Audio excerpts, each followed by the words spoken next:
Nathan, there's a big elephant in the room. No, it's right here. The brand new Jeep Cherokee. Oh, yeah. Unusual to look at. Yes, it is. But you know what? Before we do anything, let's not even go there. Let's give it a fair shot. Let's drive it and see how it does on a first drive review. Sounds good to me. Check it out next on the Fast Lane Car.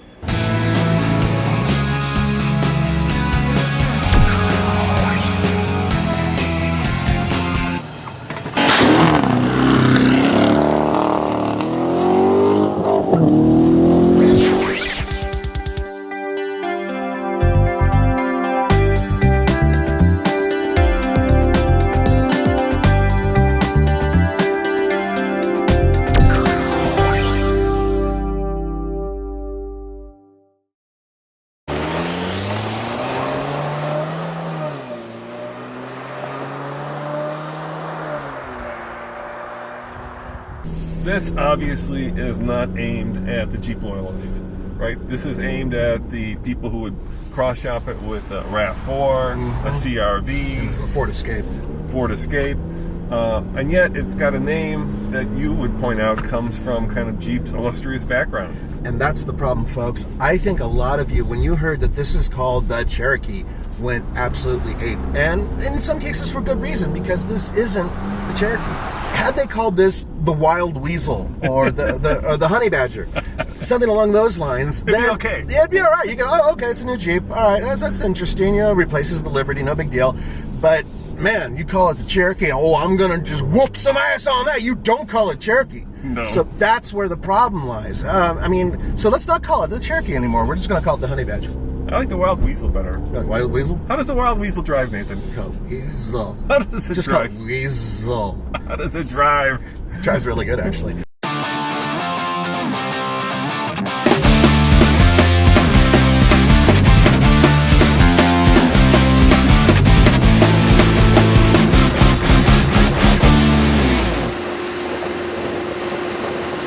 The platform is based on the Dodge, no, I was going to say Neon, and I'm not going to say Neon. It's based on the Dodge Dart. I almost said Neon. But I like the Dart. I like the way it drives. This one drives similar to it, but it's a little bit more upright.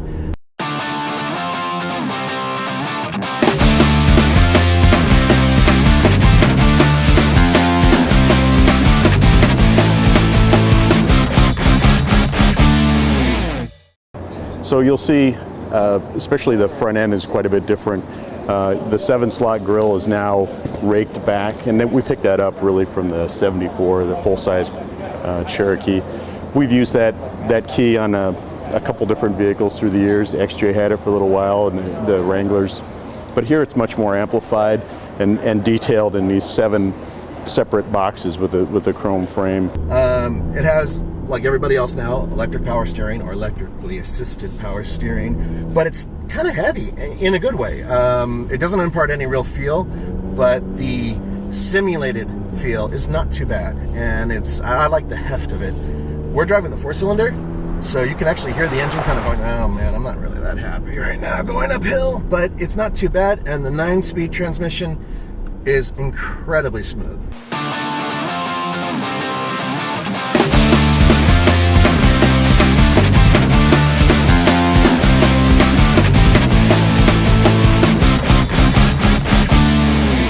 So it's the first deployment of the 9-speed. As I said, not only does it help with the fuel economy, but it's also great for driving dynamics as well. So we're very pleased about that. And we've loaded the vehicle with other technology, whether it's safety, security, or customer entertainment, as you can see. Yeah, it's very modern. Of course, the purists are screaming because the design is polarizing. And was that on purpose, or was that something to take it to the 21st century? What was the reasoning for not making it boxier and more kind of Jeep-like? Well, there's a few dynamics going on there. We wanted to make sure that there were the Jeep DNA cues on the vehicle, but you're right, it has to live in the market through 18, 19, and 20. So really wanted a forward-looking design for Jeep. Also, of course, with fuel economy, we needed to make sure that from an aerodynamic perspective that we hit the right numbers in that area as well, because that has a big impact in terms of the overall fuel economy rating. And I think we've done that with the package. It's genuinely a Jeep. I think when you spend time with the vehicle and see it on the road, you know it's a Jeep. But it is very forward-looking. You know, what I said in the past is we designed a Jeep that has links back to our heritage, but really looks to the future. Yeah, you have to hand it up for them. First in the segment to come up with a 9-speed transmission. It kind of happened with bikes. You know, I do some road biking, and bikes went from 10 to 20 to 30, and eventually they went back down to 20 because at some point the number of gears doesn't make sense. That's correct. But in this particular case, you can get up to 31 miles per gallon highway with this transmission, which is the standard transmission. Now, personally speaking, I don't see any reason for buying any of the lower models. The Trailhawk is the one we're dying to drive because that one is really built for off-road, according to all the guys at Jeep. Yeah, and you put your finger on it. It's all about fuel economy because the cars that this competes with are very fuel efficient. And so what they had to do was they had to come up with a car that was fuel efficient and yet maintain that Jeep legacy of being off-road worthy. And they've done that by basically creating a special version of this car, right? The Trailhawk, which is the one that we're going to test off-road because that's the one that they say has done the Rubicon Trail. That's the one that's lifted by an inch. That's the one that's got the better breakover angles. This is basically a world mid-segment all-wheel drive vehicle that they built to compete with the most popular cars in the segment. A lot of people ask me about the lights. Why are the lights like this? What we've done is the headlight is actually down here. It's a projector headlight. And then the daytime running light, it's an LED light. It's up here. It's on all the time when the vehicle's running. That does a couple things. It sets up the signature of the vehicle. But if you look at it closely, there's really not a corner. It's very swept back, and it helped us with aerodynamics. And this vehicle is sold worldwide. Pedestrian protection is an important part, and that helped us through that. Yeah, it was a difficult task because on one hand the market is with fuel economy and on-road performance, and yet you've got that traditionalist loyalty base of off-road performance. So you had a very difficult task in making an off-road vehicle that is also fuel efficient, which is hard. It's very hard. And in the past, you know, that's where customers would have to compromise. They'd either have to go for that capability, and obviously they would pick up a penalty in terms of the ride and handling or fuel economy. But I think that's one of the great things about the way that technology has developed in recent years, because you can take a platform that has great on-road driving dynamics, and with some significant intervention from the engineers, you can absolutely make sure that it's incredibly capable, and that's what we did. Our Trailhawk package, for example, has styling changes very deliberately to help approach angles, departure angles, so that we can truly trail rate it. Yet it still gets great fuel economy because it's mated to the 9-speed automatic transmission, very fuel efficient engines, and of course we have axle disconnect technology. With that said, this does have a selectable all-wheel drive system instead of just simply having it. This one can go from auto to snow to sport to sand and mud. So it's a little knob right here by your right knee. That's cool. I like being able to select things like that.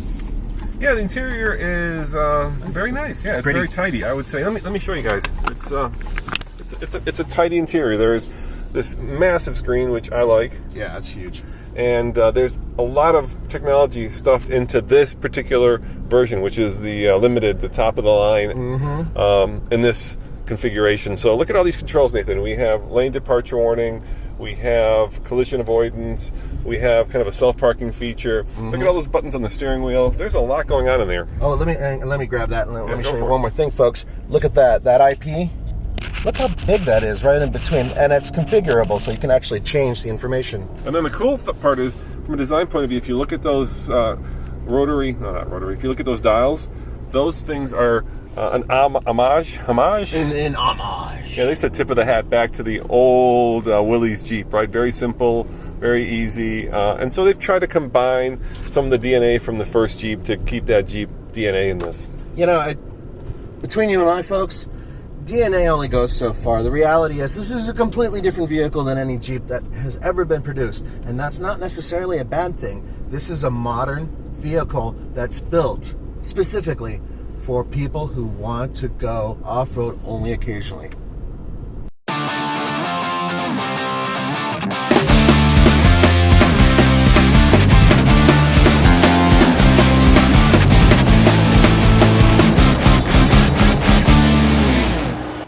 under the hood, you have two engine choices. There's this one, which is the 3.2-liter Pentastar, which puts out, well, let me go to my cheat sheet, 271 horsepower and 239 pound-feet of torque. And this, of course, is a V6. There's also a multi-air 4-cylinder that Nathan and I drove, so let's go to the video and we'll tell you about that.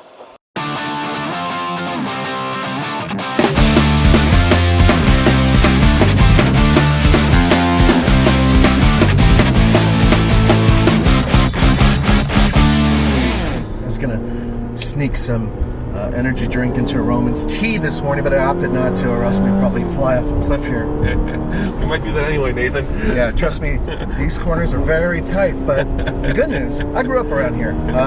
This is some of the best driving roads around, because we drive the speed limit around here. Of course we're doing the speed limit. I'm completely doing the speed limit. Isn't this the road where you see all those motorcycle accidents too? Yeah, they fly off the side of the hill, and they cream the side of a tree. And camera bag is sure.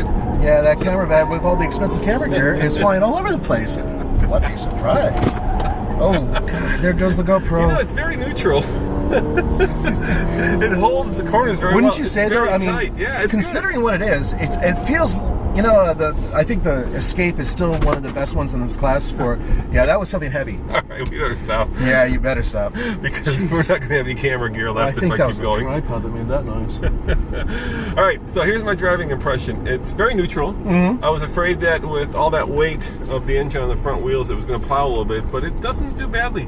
It's extremely tight. It feels like, almost it's built out of one piece of metal. You know how Mercedes has that kind of feeling? Yeah, Volt-like. Yeah, and I think that's because the steering is so well dampened. I mean, there is just enough communication through the wheel that you have a sense of what the wheels are doing, but you don't feel that, a good suspension setup doesn't thump. It just kind of thunks. You know the difference? Yeah. You're not feeling it reverberate throughout the cabin. Right, exactly. It's just a controlled thump and not a whack. Personally, I think that this interior competes directly with the Ford Escape. And the reason why is because the Ford Escape has one of the best interiors out there. Indeed, this is a great interior. Lots of contrasting shapes, stitching, leathers, you name it, just about everything. And I love the fact that they padded where the arm goes. Yes, I know. Not everybody puts their arm up here, but I do, and it's nice and soft. It's a high quality interior, and I've noticed that every single one that I've seen so far has a variety of different surfaces to touch that feel really good. Yeah, the Liberty was really, derived really more from the Wrangler side of the family. Flat panels, stood up glass. This vehicle is much more the Grand Cherokee side. There's muscle in the fenders. They're integrated a little bit better. A lot of Grand Cherokee, particularly in the rear corner, the D-pillar. And thank you, Nathan, for putting up with my crazy ass driving. Oh, dude, you're a lot better than most people I ride with. And I think a lot of automotive journalists feel like they have to flog the out of a car because that's their job. Well, no, it's because it's fun. But it's really because it's fun. Yeah, that's what Let's be honest, it's just because it's fun. All right, let's accelerate. I think the V6 is going to be the driver's choice. Yeah. The power delivery is really good, and it's a little loud. I mean, it's not like a cool loud either. It doesn't sound like a nice dual overhead cam VTI or whatever system. It sounds like it's working hard. Yeah, not like it's working for the fun and chagrin of it, right? Yeah. If I floor it, it's like, right? And you'd want to have a nice deep throaty roar followed by a zesty acceleration, which I'm noticing the brakes are really good. Because you nailed it a few times, and it didn't no fade. Yeah, easy to modulate, very progressive.